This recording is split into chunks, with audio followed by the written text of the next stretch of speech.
bookstores, most likely a bookstore isn't going to be your primary place you sell books.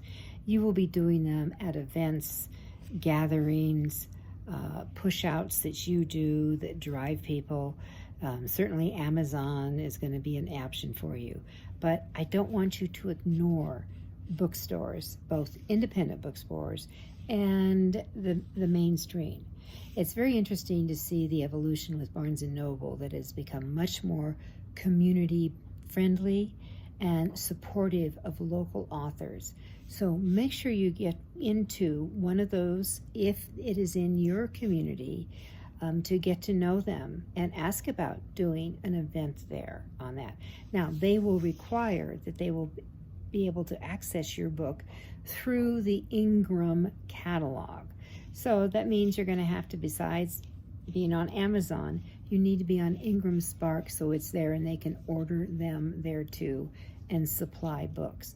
But the new days with like a Barnes & Noble is they don't just send everything back. And by the way, you don't want to have books going back with Ingram Spark because it's going to cost you an arm and a leg. And I'm talking about $3 and $4 a book.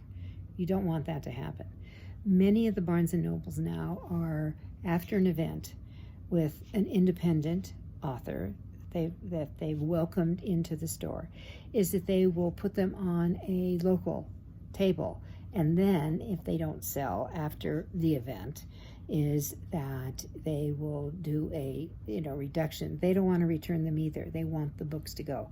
The thing that you have to make sure is that if you do an event at a Barnes & Noble store or an independent bookstore, is you drive people there, because they don't want you, I hate to say this, they're not going to want you unless you're going to bring traffic in, that you're going to shout out for them.